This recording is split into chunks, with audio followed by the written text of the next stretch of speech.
Anda bisa mendapatkan kebahagiaan dalam aktivitas apapun sekalipun sederhana.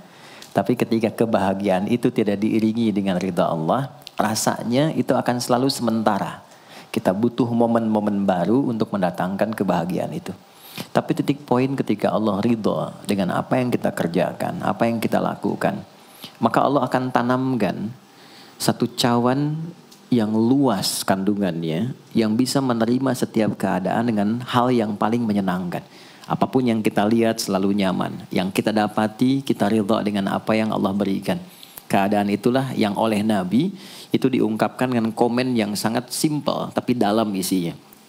Kata Nabi, ajaban di amril mu'min.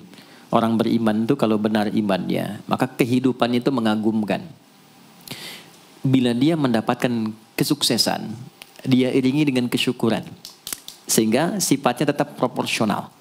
Dia sukses tapi ada keseimbangan dengan syukur. Sehingga tidak berlebihan menyalurkan kesuksesannya itu. Dan dengan sifat berlebihan itu hanya memberikan beban pada dirinya. Saya pernah sampaikan kan, di kesuksesan itu identik dengan gaya hidup. Rumus gaya di fisika itu kan selalu F1 banding lurus dengan F2. Apa yang didapat itu yang keluar. Tapi orang tidak boleh lupa bahwa F itu selalu berbanding lurus dengan P. Gaya berbanding lurus dengan tekanan, hukum Pascalnya. Semakin banyak gaya, semakin tertekan hidupnya. Itu bandingan nilai kehidupannya. Nah, jadi gaya itu diperkenankan. Karena itu bagian dari energi. W sama dengan F dikalikan S. Hukum energi kan begitu. Jadi hidup nggak mungkin kalau nggak ada energi. Tapi energi yang terbaik itu akan dihasilkan membawa kesuksesan kebahagiaan ketika ridha Allah tertanam. Saat dia sukses, dia bersyukur sehingga proporsional. Saat dia merasakan duka pun dia nyaman karena punya sabar. Nah, sabar itu mahal.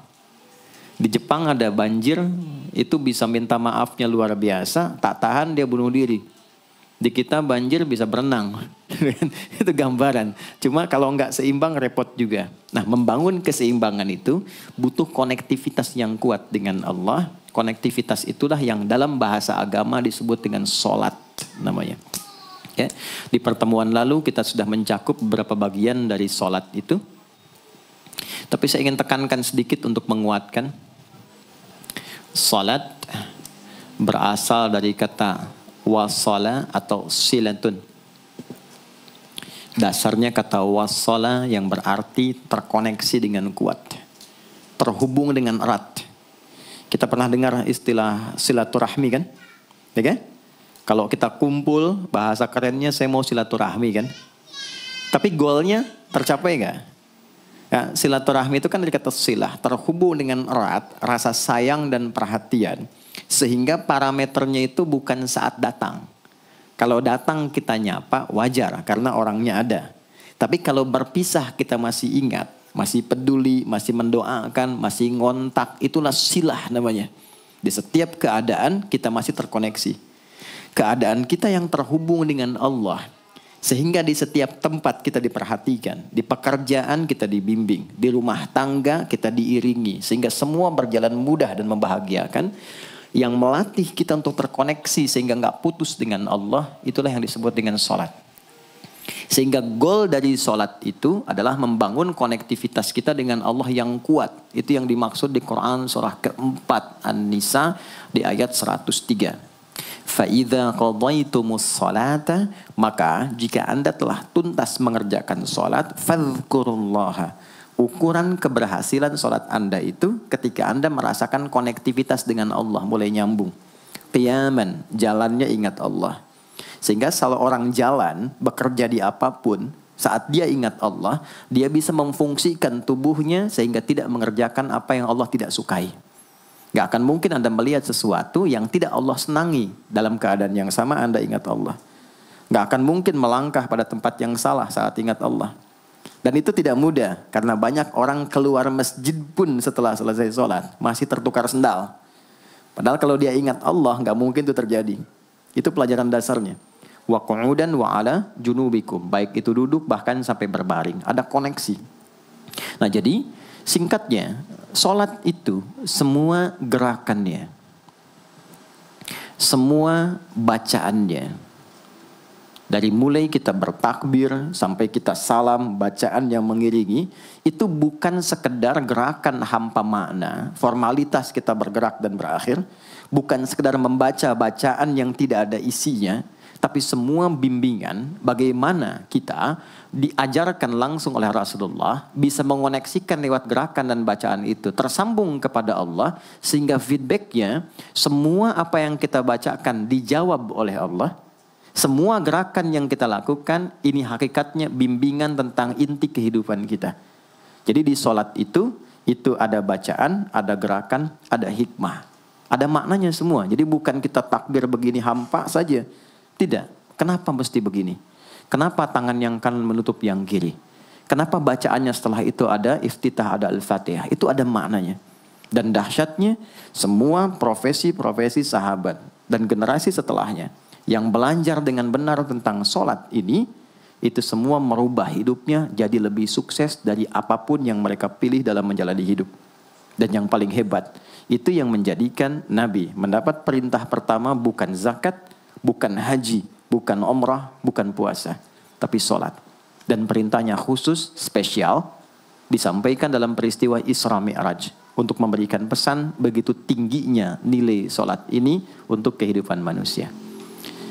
Mohon izin maaf bagi teman-teman yang baru bergabung, supaya tidak banyak mengulang, teman-teman bisa cek kembali di pelajaran sebelumnya. Kita kemarin telah selesai di pembahasan iftitah dengan tangan kanan meletakkan di punggung yang kiri, lalu kemudian diletakkan di atas dada seperti ini. Kesimpulannya adalah, saya cepat saja, dari mulai kita bertakbir, kalau ingin terkoneksi dengan Allah, maka fokuskan diri kita untuk tersambung. Buang urusan dunia semua ke belakang. Jangan bawa dalam sholat. Kalau ingin kita tersambung dengan Allah, tepikan yang lain, hadapkan diri kita, pasrahkan. Hanya Allah yang tinggi, yang agung, yang istimewa. Kalimat agung, tinggi, istimewa, itu disebut dengan akbar. Maka kita ucapkan Allahu Akbar. Kita buang semua urusan dunia ke belakang, pasrahkan diri kita, hadirkan sekarang hanya Allah yang agung saja. Itu poinnya. Kenapa problemnya tidak sedikit orang sholat itu sulit menemukan kekhusyuan? Karena dia bertakbir masih membawa dunia. Dia tidak sholat dengan memahami gerakan takbirnya. Dia jadikan sebagai formalitas. Apakah benar? Secara fikih benar. Gugur kewajiban, dapat pahala sesuai keikhlasan, tapi value dari sholat yang mahal itu nggak dapat. Itu poinnya. Buang semua urusan dunia. Kemudian tambatkan diri kita hanya kepada Allah. Dan uniknya kata Nabi, di fase itulah setan mulai bertugas yang mengganggu kita. Supaya kita tidak fokus untuk memahami dan melakukan apa yang kita baca dan kita gerakan. Ada setan khusus menggoda orang sholat, namanya khanzab. Nanti ada 9 jenis setan yang detil tugasnya itu berada di sekitaran kita. Mungkin satu kali Mas Baim kita belajar tentang fikih setan. Belum pernah ada kan ya? Anda kalau ke sini cuma tahu jalan yang lurus, nggak tahu macetnya, nggak tahu lubangnya, sulit menghindarinya. Kebanyakan orang belajar tentang malaikat, tapi nggak belajar setannya, sehingga nggak tahu setan apa yang sedang memprovokasi dirinya. Di Quran, malaikat disebutkan 88 kali, setan disebutkan 88 kali. Kalau kita cuma dengar motivasinya, nggak tahu provokasinya, kita nggak tahu bagaimana cara menghindari yang ini. Itu poinnya. Khanzab itu dia menggoda orang sholat. Dimulai dari takbir. Jadi kalau belum takbir, Anda bisa merasa fokus apa saja. Nggak percaya silakan. Sebelum takbir tuh bisa siap fokus. Tapi begitu Anda mulai bertakbir, di hadis riwayat Abu Daud, Allahu Akbar, fayaqulu syaitanu. Maka di sini setan mulai tugasnya untuk mengganggu orang supaya nggak dapat nilai-nilai tadi. Maka dia berkata, udhkur kadza. Kamu ingat ini ya, kamu ingat itu ya. Betapa Anda memulai dengan membuang semua urusan dunia. Tapi kalau sudah takbir, itu setan yang install. Masuk sendiri dia. Makanya kalau nggak percaya silakan nanti zuhur tuh ya. Begitu Anda takbir, itu masuk semua. Ingat ini, ingat itu, mobil parkir di mana. Sampai ceramah saya sekarang pun itu akan masuk. Ingat ya, ada setan yang goda. Nah itu setan itu. Itu setan sendiri.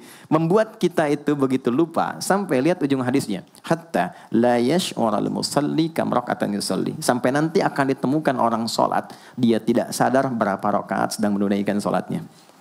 Nah itu kalau Nabi sampaikan pasti terjadi. Poin. Untuk kita bisa mengatasi itu, poinnya apa? Quran surah ke-29 dulu, ayat 45. Quran surah 29, Al-Ankabut, ayat 45. Di Islam tuh uniknya begini, istimewanya. Enggak ada satupun ibadah yang hasil kreasi manusia. Semua terukur. Ini dalilnya, alasannya, landasan kita ibadah itu dari Tuhannya ini. Penjelasan contohnya ini dari Nabi. Pakemnya begini, kodifikasi ilmunya seperti ini. Sehingga terjaga sampai kapanpun. Dan tidak ada satupun yang kita kerjakan dalam ibadah, kecuali semua punya landasan yang kuat. Dan hebatnya diterangkan. Ini caranya, ini bacaannya, ini maksudnya seperti ini hikmahnya. Kenapa Anda begini? Kenapa begitu? Hasilnya apa? Ketika seseorang sedang memulai sholatnya, dari awal dia pengen fokus, tapi ketika dia mulai bertakbir, muncul godaan, maka sebelum sholat ditunaikan, Allah sudah ingatkan, Utlu ma uhya ilaika minal kitab. Utlu itu dari kata tilawah, artinya baca, pahami, amalkan apa yang telah dipahami itu. Jadi sejatinya sebelum sholat, kata Allah kalau ingin menikmati sholatnya, ingin tahu value dari sholat dan dihasilkan seperti orang dulu meraihnya, maka jangan kita terfokus untuk formalitas saja. Yang penting benar bacaan, takbir sampai salam terjaga. Betul, sekali lagi, itu menggugurkan kewajiban, formulasinya selesai, secara fikih tuntas. Tapi hikmah sholat yang tadi itu kita nggak dapat. Maka yang terjadi apa? Baca dulu, tilawah, utlu, baca, pelajari dulu sebelum sholat. Kemudian pahami, kenapa takbirnya begini? Kita kemarin sudah belajar. Kenapa tangan kanan menutup yang kiri? Apa maksudnya sampai kita diperintahkan sholat? Bagaimana kemudian saat kita baca Al-Fatihah? Kenapa yang dibaca itu? Apa yang jadi bimbingan dari Al-Fatihah untuk kehidupan kita? Kalau sholatnya seperti itu akan merubah hidup kita. Itu langsung Allah sampaikan demikian. Lalu kerjakan, wa aqimis shalah, tunaikan sholat seperti aku tadi isyaratkan, kata Allah. Inna sholata tanha 'anil fahsya wal munkar. Maka jika engkau menunaikannya seperti itu, sholat akan merubah hidupmu. Itu kata Allah tuh. Minimal mendorong kita berbuat jadi lebih baik. Jadi bukan sekedar menjadikan kita pribadi baik, tapi semua yang kita kerjakan menjadi lebih baik. Itu sholat. Itu yang bisa merubah seorang Jundub bin Junadah yang dikenal dengan Abu Dzar Al-Ghifari. Ini teman-teman, kenapa Ghifar itu viral? Ghifar itu adalah desa pembegal. Jadi semua sekampung begal semua. Sekampung.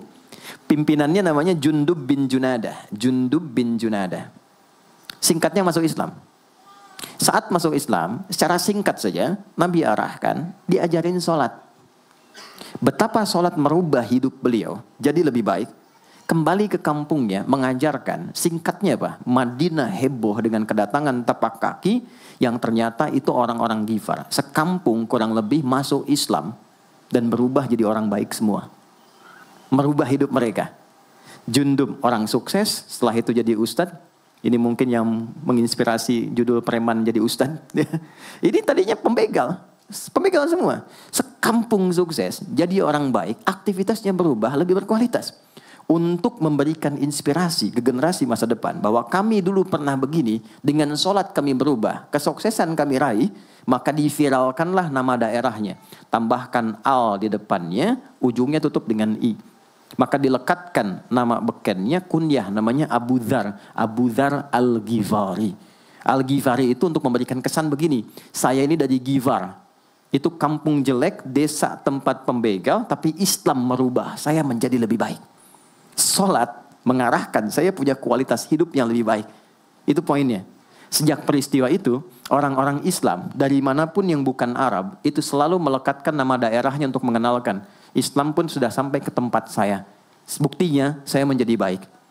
Ada namanya Muhammad, punya bapak namanya Ismail, punya kakek namanya Ibrahim, kakek buyutnya Al-Mughirah, eyang buyutnya Al-Bardizbah, tinggal di kecamatan Ju'fah, kabupatennya Bukhara, provinsinya Khorasan, negaranya Uzbekistan sekarang.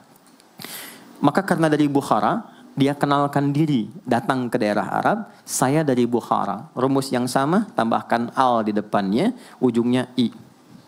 Maka dia katakan, Ana Al-Bukhari. Itulah Imam Al-Bukhari. Bukan orang Arab. Kita punya guru besar Syekh Nawawi dari Banten. Ana Nawawi Al-Bantani. Ana Ahmad Yasin Al-Padangi. Tapi kesan kota itu untuk menunjukkan Islam telah sampai ke tempat saya dan merubah saya menjadi lebih baik. Kang Baim datang ke Mekah, umrah, katakan saya Baim Bong al tanah kusiri. Maka kesan yang dibangun itu telah sampai ke tempat saya, merubah saya lebih baik. Saya Arman al Pondok Indahi misalnya kan, tidak masalah. Itu sah. Dan orang mengenal, oh rupanya Islam telah ke setiap wilayah. Tapi value-nya sampai enggak. Jangan cuma kita katakan saya dari fulan, saya dari tempat A. Poinnya adalah apa yang merubah engkau dari Islam menjadikan engkau lebih baik. Jadi kalau ada orang Islam mengaku Muslim, lisannya tidak lebih baik. Maaf sekali, telinganya mendengar tidak yang baik, perilakunya kurang baik, maka dipertanyakan klaim keislamannya. Sudah sejauh mana saya mendapatkan keberkahan dari Islam itu? Itu yang menjadikan kenapa sholat paling pokok dipaksa kita wajib. Bukan karena sujud rukuknya. Anda tidak sujud pun tidak akan menurunkan status Allah sebagai Tuhan. Tetap Tuhan. Tapi ternyata ada value besar yang dengan kasih Allah diminta kita sholat supaya kita minimal jadi orang baik. Dan sukses dalam hidup.